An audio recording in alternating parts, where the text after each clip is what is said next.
Peace and joy, guys. Welcome back to another video, Drumhiller Farms. Today we're taking our baby chicks out on pasture for the first time this spring. Why don't you stick around for a little while and hit that subscribe button. Let's go. All right, well, we're in the chicken tractor yard here. This is where we stored our chicken tractors this past year.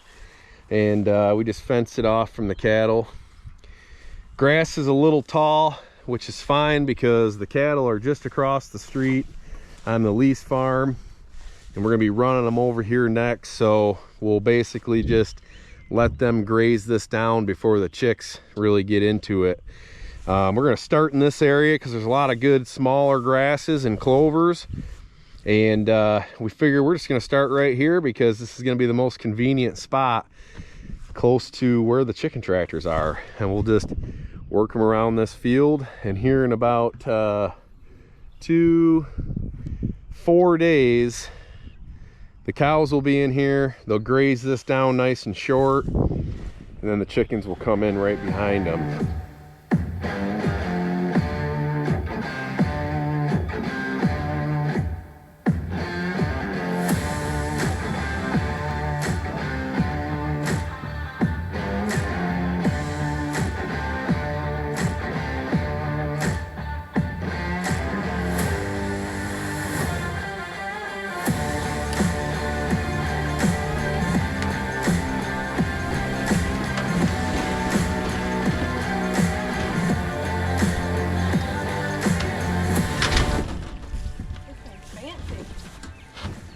Of course.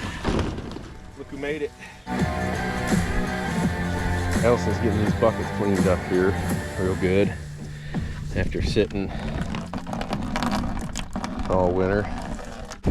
So what we do is we have a 5-gallon bucket for every one of these tractors. So essentially we have 9 5-gallon buckets with 9 lids. And then when we come out here to feed them and water them, we stop at the well house, we fill up every bucket, and then each tractor has its own bucket. When we first put these chicks out here, they probably will only go through a 5-gallon bucket of water every couple to few days. As they get older, it'll be hard to get through a whole 24 hours in one bucket, and then we'll start moving them every 12 hours. And sometimes when it's really hot, it'll be tough for them to even get through 12 hours without going through the 5 gallons.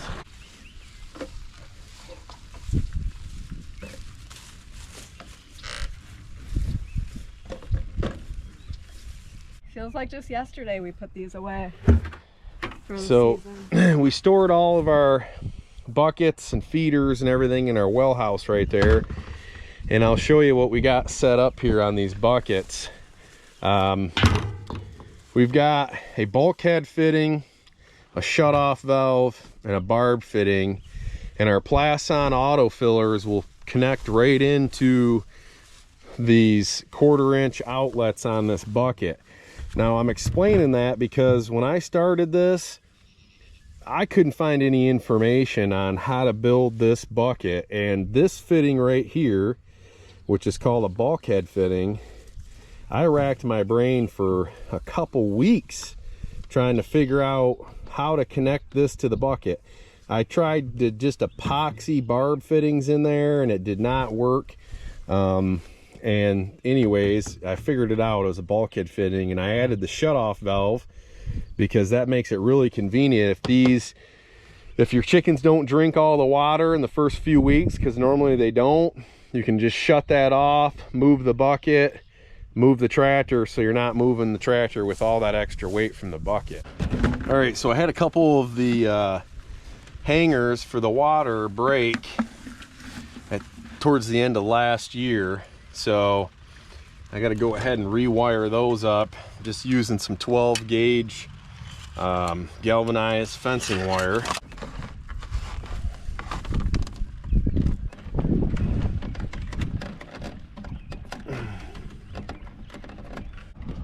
It is a little bit of a game trying to figure out how high to put them off the ground to where the grass will not encroach and lift this spring up, and also for them to be able to get it. So I normally start with them just a few inches off the ground and then kind of play with them after that.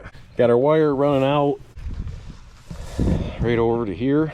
This just plugs in there like that.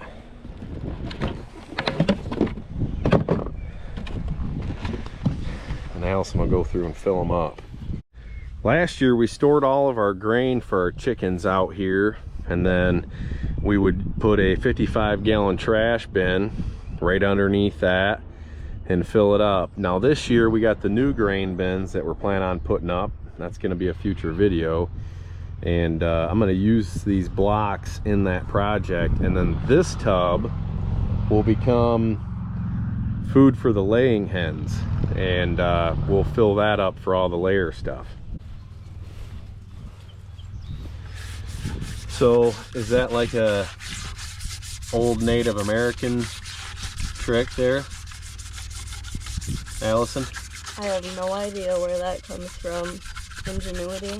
Ingenuity.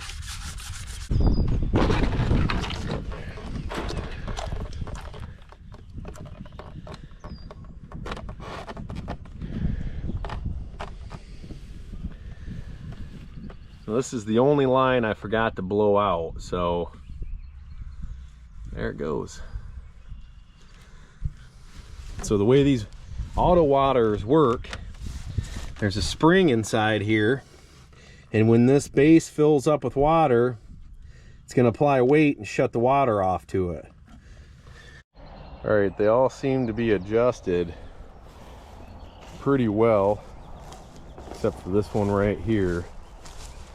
You can see this one is filled right up to the brim, and it's just kind of got a drip every so often. So there's a little adjustment up here you make, and it'll change how tight that spring is. This can be dangerous because if it starts to overflow and there's not enough weight there, then you're not only going to have a mess that the chickens are going to make, but you're also going to let your water run pretty much non-stop. All right, all set up. Now we gotta go get the chicks. Other than just this one right here. What other one is there? Well, I mean like the actual chickens. I mean, how many times can you use that joke? Well, I just want to let you know you're a chick. Hot chick.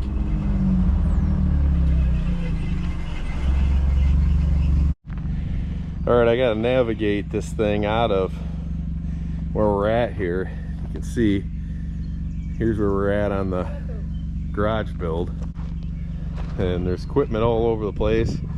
Most of it's mine, but got all the siding sitting here. It's gonna be a tight fit getting through here. All right, chickies. You're about to get a little taste of freedom here in the pasture. All right, guys, have fun watching the chicks.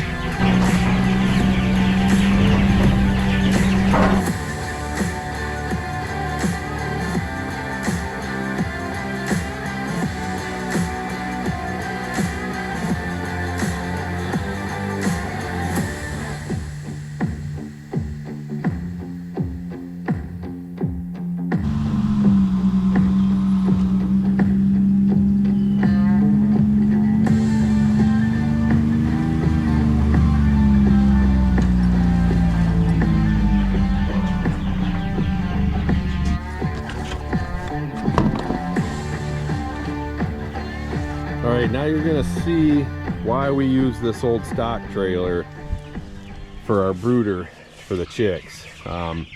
This thing just works out phenomenal for this very reason right here. It's time to get chicks out on pasture. Pull this thing right out to the pasture, slide them down this little slide right out of the brooder. Goes really quick. How long did it take us the first time we did this? I don't know. It was hours. Yeah, but we got it down to what, 10 minutes? I don't know about 10, but we're down to, you know, setting everything up. We've only been at it for an hour, and that's getting everything in line. And first time we did this, she was handing me chicks one at a time, and then we developed this slide method here, and that's been It's the chick shoot. the chick shoot. Yep, chick shooter. Time to get in the brooder, and we'll count every one, making sure we keep a count of how many we lost in the brooder, which I know is somewhere between 2 and 4. How many? 1.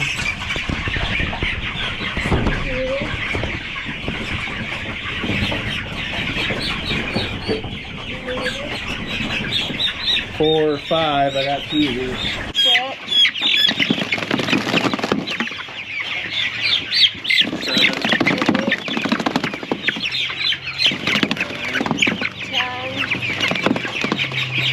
11, 12. Watch out, guys.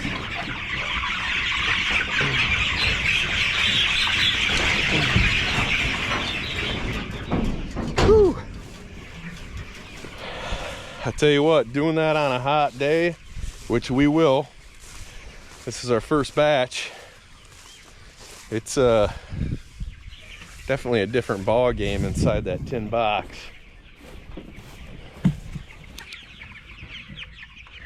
Look at that. They do seem bigger. Mm-hmm. Have to look at old videos and see. No, I can tell. I remember. We brooded them this, actually we're a couple days ahead. That's what I thought. We normally go 3 weeks every time.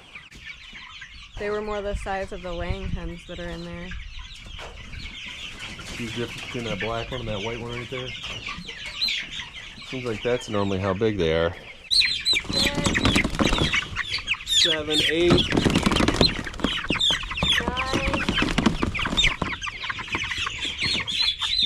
10, 11. 12.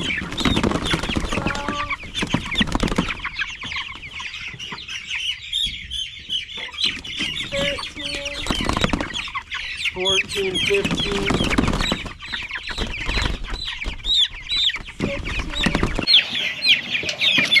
21, 22, 23. 24.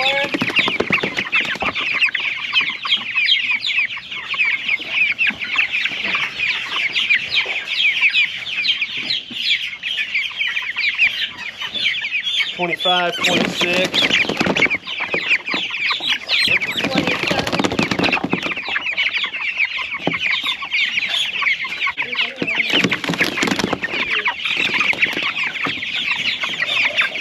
40.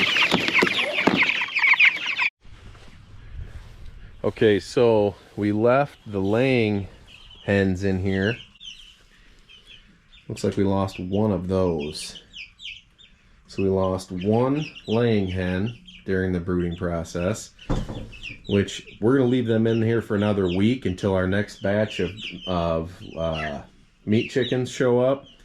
I'm going to get rid of some of this wet bedding that's around their water. Going to get rid of some of that, put some fresh stuff down for them for the next week. And then here's where I was telling you, we fill up one of these tubs with a lid on it. And these are our bigger troughs that we use. These things were somewhat pricey, I gotta say. I got them from Premier One.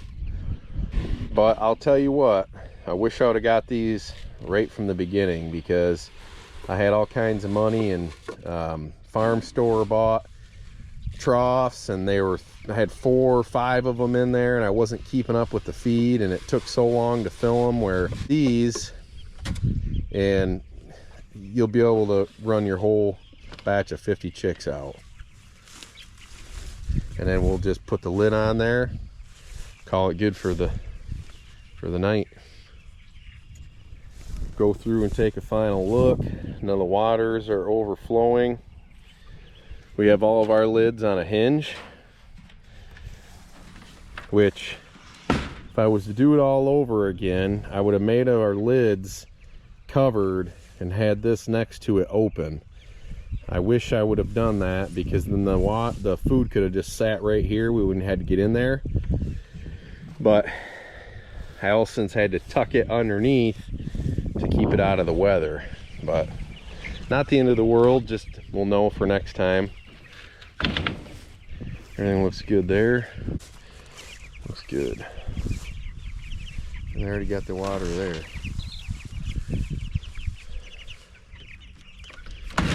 These are all 10 by 10 pens.